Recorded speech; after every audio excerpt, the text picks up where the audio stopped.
Votre état d'esprit. Après le jour 6, je crois que vous avez bien compris que notre état d'esprit influe beaucoup sur notre capacité et surtout sur nos résultats. Si votre esprit est sombre, vos doutes seront obscurcis. Les visions ne seront plus aussi claires, elles seront embrumées et trop floues pour être décodées. Si vous doutez de votre réussite, ce que vous tenterez ne fonctionnera pas. Ou tout du moins, cela fonctionnera à moitié et en général, les essais échouent. Au contraire, si vous voulez trop voir de phénomènes paranormaux, que vous vous y accrochez et que vous tentez de provoquer des événements, rien ne se produira non plus. On ne peut pas forcer les choses. À trop pousser, on peut produire un véritable blocage. Votre état d'esprit sera le premier atout dans la découverte et l'utilisation de vos dons. Assurez-vous de faire les exercices au bon moment, après une journée au calme ou amusante, dans un endroit qui vous inspire le bien-être et la confiance. Le lieu importe peu. Il s'agit de vous sentir bien et que votre esprit soit libre de parasites négatifs. Concentrez-vous sur le positif, canalisez toutes vos énergies et vos pensées vers ce qui est agréable. Gardez l'esprit ouvert, observez sans juger. Laissez votre esprit vagabonder librement, sans sentir le besoin de donner un avis sur tout. Devenez un observateur de la vie. Puis apprenez à lâcher prise. La plupart des dons fonctionnent ainsi.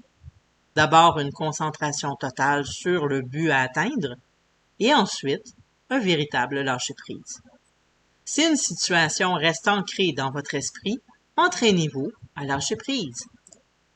Utilisez toutes les occasions pour que vous vous entraînez à garder un esprit positif et léger. Allez-y à votre rythme. Suivez votre courant et non celui des autres. Certains liront cette formation ou prendront cette formation plus rapidement ou apprendront cette formation plus rapidement que d'autres. Et d'autres mettront plus de temps pour faire les exercices. Et c'est très bien ainsi. Plus on prend son temps, en sa manière, plus on s'écoute, plus on s'éveille en douceur et plus nos dons le font eux aussi. N'ayez pas trop de grandes attentes. Ne mettez pas la barre trop haute. Fixez-vous des buts simples et accessibles. Chaque fois que vous réussirez quelque chose ou observerez une évolution, cela vous encouragera. Et chaque encouragement augmentera la force de votre esprit et par la même occasion, votre état d'esprit. Tentez de libérer votre esprit au maximum pour augmenter vos chances de réussite. J'espère que je vous retrouve dans une forme resplendissante. Nous sommes en jour 7. Vous êtes capable. Être dans un bon état d'esprit et libérer son esprit seront d'excellents moyens pour réussir. Par contre, un blocage pourrait faire obstacle. Ainsi, on a sans doute dit à certains d'entre vous qu'il faut être initié par un maître pour développer ses dons. D'autres pensent que les dons sont innés et ne peuvent pas être acquis. Ces deux fausses croyances peuvent être mises de côté, mais elles dissimulent une autre pensée qui pourrait s'incruster dans votre esprit. À votre insu, elles disent qu'il vous sera difficile de développer vos dons, que c'est une tâche ardue et que peu y parviennent. Mais c'est faux. En fait, il est possible de mettre plusieurs semaines à éveiller un seul don, ce qui n'est pas signe d'échec. Il n'y a pas si longtemps, j'avais perdu contact avec mon don de voyance et j'avais envie de le retrouver. J'ai tenté la méthode la plus simple et la plus accessible, celle de l'eau, que nous verrons un peu plus loin. Cet élément est en lien direct avec les émotions, qui est une source pure de puissance énergétique, et avec les intuitions, qui servent très bien en voyance. Cette méthode devait donc m'aider à voir à nouveau, ce qui ne s'est pas produit. J'ai tout d'abord perdu quelque chose de flou dans l'eau, comme si des éléments de ma vie étaient entremêlés. Ensuite, j'ai vu une facette de moi-même à la surface de l'eau, des émotions intenses qui étaient refoulées et qui tentaient de sortir. Au lieu de reprendre contact avec ma voyance, j'ai repris contact avec moi. J'avais besoin de me voir. avant de voir quoi que ce soit d'autre. Au lieu de voir des images sur les gens que je croisais, je pouvais percevoir leur état, leur émotion, tout ce qu'ils dégageaient. Le tout était entremêlé avec les énergies environnantes. C'était un peu comme si j'avais réussi à me lier avec tous, à recréer mon lien avec le reste de l'univers. Mon don n'était pas si loin finalement. Ce qu'il faut retenir de cette expérience, ce n'est pas la destination qui importe, c'est plutôt la route à emprunter. Les sensations vécues et toutes les découvertes qui ont suivi sont 1000 fois plus enrichissantes que mon simple don de voyance. Vos dons ne sont pas difficiles à développer parce que vous n'y arrivez pas. Faites les exercices, savourez le moment présent et restez ouvert à tout ce qui arrivera ensuite. Écoutez les gens, restez éveillé au monde qui bouge autour de vous et réapprenez à écouter vos émotions. C'est aussi un don du ciel. Savourez la route. Le but final n'est pas la courte durée. Le chemin peut être comparé à notre parcours de vie. Il représente tout l'enrichissement que nous pouvons acquérir. Vous pourriez aussi recevoir des images plutôt que des sensations physiques. Ces images ressemblent à ce que vous voyez dans votre esprit lors d'un rêve éveillé.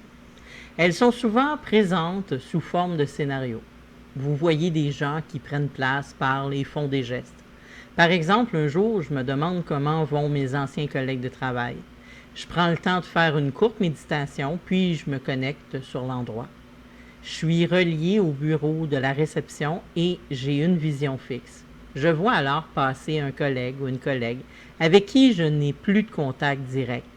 Elle a l'air troublée, vraiment triste. Dans ma vision, les jours passent et la mélancolie sur son visage ne s'apaise pas. Je la vois alors à travers le mur discuter avec une collègue et lui confier ce qui ne va pas. Elle lui raconte que le trouble vient de sa relation de couple et que c'est sérieux. Ils ne savent plus s'ils vont rester ensemble ou non. Sa collègue la console temporairement. Bien sûr, ne travaillant pas seulement avec la voyance, j'utilise d'autres techniques pour l'apaiser. Puis je reviens à moi. Je lis quelques jours plus tard sur Internet qu'elle a bien failli rompre avec son conjoint. Ce que me confirme la collègue la semaine suivante. Ma vision correspondait donc au moment où avait lieu l'événement. Heureusement, les choses se sont arrangées, puisque aujourd'hui, ils se sont mariés. C'est donc ainsi que vous pouvez percevoir des situations, comme un film. Ces images ne viennent pas seulement lorsque nous sommes en méditation ou concentrés sur une personne en particulier. Si votre esprit est en tout temps réceptif, vous pourrez capter des images rapides de l'avenir, ce qu'on appelle parfois des flashs. Ce sont des scènes très courtes qui apparaissent sans crier gare. Elles donnent des indications sur des événements qui se produisent normalement dans la minute qui suit, entre 1 ou 30 minutes le plus souvent, même s'il peut toujours y avoir des exceptions. Sinon, ce peut être une seule image fixe. Par exemple, vous vous concentrez sur une personne, vous voulez savoir si tout se passe bien pour elle, car vous êtes sans nouvelles depuis longtemps. Vous voyez alors une fleur, un œillet rose complètement ouverte. On pourrait supposer que votre amie, depuis qu'elle a déménagé, a pu s'épanouir et profite de son nouvel environnement. Dans d'autres cas, vous pourriez voir des éléments ressortir du décor. Par exemple, vous allez chez une personne et un objet attire votre attention, mais de façon inhabituelle, puisqu'il est bien anodin. Tentez de vous informer sur l'objet en question. Que signifie-t-il? À qui appartient-il? Vous aurez seulement des indices sur le message qu'il veut vous donner. La même chose peut se produire dans un texte. Vous lisez les lignes, mais soudain, des mots semblent ressortir ou vous lisez la phrase incorrectement, par exemple en changeant un mot pour un autre. Tentez de faire un lien avec ce que vous faisiez à ce moment exact ou avec ce que vous vous apprêtiez à faire à la suite de cette lecture. Qu'est-ce que les mots souhaitent vous dire? Voyons maintenant une troisième façon de recevoir des messages concernant l'avenir. Tout comme vous pouvez voir des mots sortir d'un texte, vous pouvez aussi entendre des mots s'extraire d'un discours. Des phrases sont prononcées, mais un mot est resté dans votre esprit et continue d'y faire écho. C'est exactement le même procédé qu'avec le visuel. Le mot peut aussi provenir d'une histoire racontée par un ami, mais qui cette fois sonne étrangement. Il y a quelque chose qui cloche, vous le sentez. Comme si ce mot, ou même parfois cette phrase, ne collait pas avec le reste. Comme s'il existait un décalage entre le message que votre ami vous lance et ce que vous révèle cette phrase. Parfois, vous entendez un de ces mots et vous comprenez automatiquement pourquoi vous l'avez perçu différemment. Peut-être que cette personne est en train de vous mentir, qu'elle détourne la vérité. Ou au contraire, elle peut avoir envie de vous révéler des informations, mais se retient de le faire. Ce que vous arrivez tout de même à percevoir. Tandis que, parfois, vous entendez un mot étrange, mais n'aurez pas de réponse immédiatement. Probablement que quelques heures, jours, semaines plus tard, vous entendrez ce mot à nouveau. Que ce soit à plusieurs reprises ou seulement au moment opportun, et là, vous comprendrez le message qui vous était destiné. Plusieurs voyants sont aussi des médiums. Ils reçoivent donc des messages par télépathie en provenance de leur guide. Certains ont appris à communiquer avec nombre d'entités positives et peuvent donc recevoir des messages importants à transmettre. Ces phrases résonneront dans votre esprit comme lorsque vous vous parlez. La différence est que les mots, l'intonation et le discours ne vous ressembleront pas. C'est une voix différente qui s'exprime.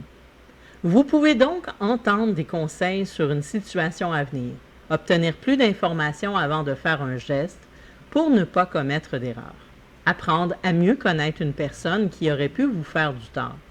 Ces voix sont toujours positives et vous pourrez constater les résultats dans la réalité.